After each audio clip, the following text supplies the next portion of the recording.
दोस्तों, आज की कहानी है हनुमान जी की पाठशाला। दोस्तों, यदि आप इमोशनल और मोटिवेशनल वीडियोस देखना चाहते हैं तो उसका मेरा एक अलग से चैनल है, उसको आप लोग सब्सक्राइब कर लीजिएगा। उसका डिस्क्रिप्शन बॉक्स में आपको लिंक मिल जाएगा। तो चलिए शुरू करते हैं। लाजपती एक विधवा औरत थी। उसका एक ही सहारा था, उसका बेटा सुरेंद्र। लाजपती सुरेंद्र को बड़ा आदमी बनाना चाहती थी, इसलिए वह लोगों के घरों में काम करती थी जिससे वह अपने बेटे को पढ़ा सके। एक दिन सुरेंद्र घर आया और माँ से बोला, माँ, तुम कब तक लोगों के घरों में काम करती रहोगी? मुझे अच्छा नहीं लगता।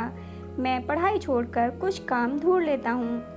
लाजपती ने उसे समझाते हुए कहा, नहीं बेटा, मैं कितना भी कष्ट उठा लूँ पर तू अपनी पढ़ाई पर ध्यान दे।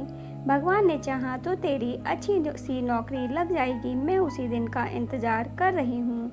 सुरेंद्र हनुमान जी का भक्त था। वह दिन रात हनुमान जी की पूजा करता रहता था। एक दिन वह हनुमान जी के मंदिर में गया और बोला, बाबा, माँ तो कुछ सुनती नहीं है, आप ही बताओ मैं क्या करूँ? आप ही उन्हें समझाओ। वह बजरंगबली के सामने बैठकर बातें करता रहा। उसे विश्वास था कि बजरंगबली उसकी माँ को समझा देंगे और वह सुरेंद्र को काम करने के लिए इजाज़त दे देगी। इसी तरह समय बीत रहा था। कुछ दिनों बाद सुरेंद्र की पढ़ाई पूरी हो गई। उसके बाद सुरेंद्र नौकरी ढूंढने लगा। वह सुबह उठकर हनुमान जी के मंदिर जाता, उसके बाद नौकरी की तलाश में निकल जाता। पूरा दिन घूमने के बाद वह निराश होकर वापस घर आ जाता था। एक दिन उसे उदास देखकर लाजवती ने कहा, बेटा, तू इतना परेशान क्यों है? आज नहीं तो कल नौकरी लग जाएगी। बजरंगबली सब ठीक कर देंगे। यह सुनकर सुरेंद्र ने कहा, माँ, मैं चाहता हूँ कि तुम काम ना करो, लेकिन अब मुझे नौकरी नहीं मिल रही। यदि कुछ दिन और ऐसा चला तो मैं नौकरी की तलाश छोड़कर मजदूरी करना शुरू कर दूंगा। तब लाजपती बोली, नहीं बेटा, तू ऐसा बिल्कुल नहीं करेगा। तू कोशिश करता रहे, सब ठीक हो जाएगा। अगले दिन सुरेंद्र फिर नौकरी की तलाश में जा रहा था। तभी उसे उसके पुराने स्कूल के मास्टर जी मिल गए। उन्होंने सुरेंद्र से कहा, बेटा, कहाँ जा रहे हो? मैं तो तुम्हारे घर जा रहा था। यह सुनकर सुरेंद्र ने कहा, नमस्ते मास्टर जी, मैं तो नौकरी की तलाश में जा रहा था। आप बताइए क्या काम था? मास्टर जी ने कहा, बेटा, रामपुरा गांव में एक मास्टर जी पढ़ाते थे। वे अब रिटायर्ड हो गए हैं। उनकी जगह नए मास्टर जी आने वाले थे, लेकिन वे नहीं आ पाए। यदि तुम कल से 3 दिन तक उनकी जगह पढ़ा सको तो मैं हेड मास्टर जी से कहकर तुम्हारी नौकरी पक्की करवा सकता हूँ।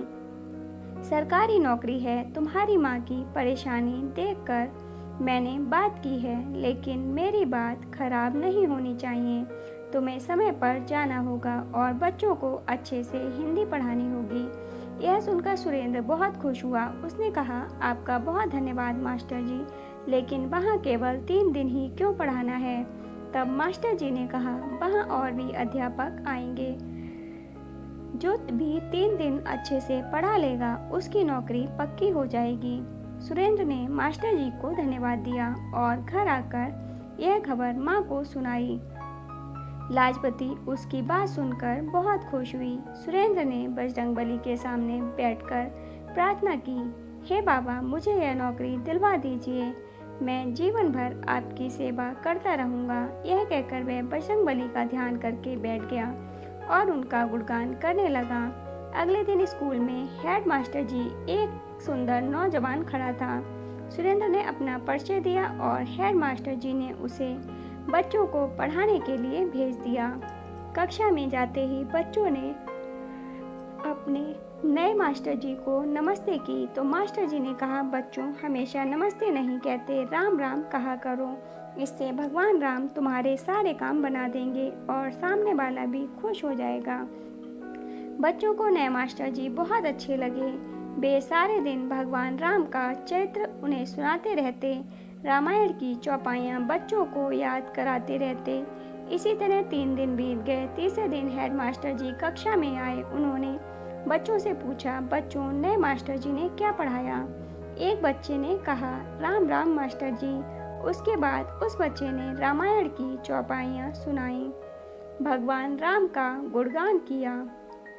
यह सुनकर हेड मास्टर जी ने कहा, अरे मास्टर जी, आपने तो कमाल कर दिया।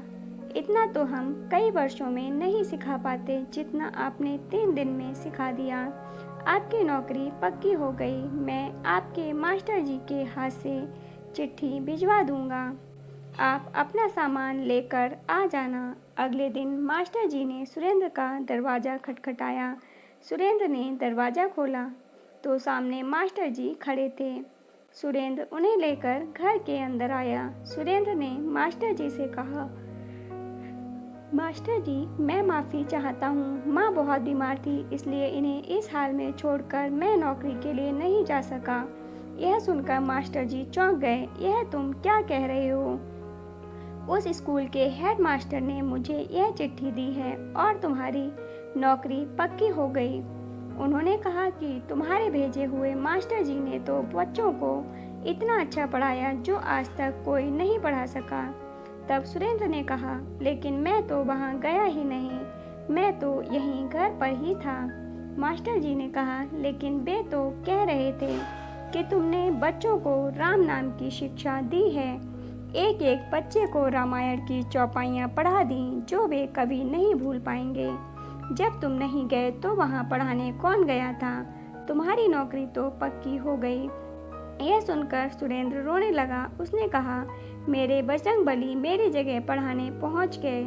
यह काम केवल वही कर सकते हैं। राम राम की दीक्षा वही दे सकते हैं। हनुमान जी स्वयं मेरे लिए कष्ट उठाने पहुँच गए। यह कहकर वह हनुमान जी के सामने रोने लगा। तब लाजपति ने कहा, बेटा, हनुमान जी ने तेरी सारी परेशानी समाप्त कर दी। मास्टर जी भी उसकी बात सुनकर दंग रह गए। उन्होंने कहा, बेटा, तुझ पर बजरंगबली की बहुत कृपा है। वे तेरी परेशानी देखकर दौड़े दौड़े चले आए। अब तू उनका नाम ले और कल से नौकरी शुरू कर। अगले दिन सुरेंद्र सुबह मंदिर गया और हनुमान जी के सामने बैठकर ध्यान करने लगा। उसके बाद वह विद्यालय गया और वहाँ अच्छे से बच्चों को पढ़ाने लगा। सुरेंद्र और लाजपति बहुत खुशी से रहने लगे। सुरेंद्र विद्यालय से आने के बाद सारा समय बजरंगबली का गुणगान करता रहता। दोस्तों, आपको कहानी कैसी लगी? कमेंट बॉक्स में ज़रूर बताइएगा। अगर कहानी अच्छी लगी हो तो लाइक एंड शेयर कीजिएगा और ऐसी ही कहानियाँ और कथाएं सुनने के लिए चैनल को सब्सक्राइब कर लीजिएगा।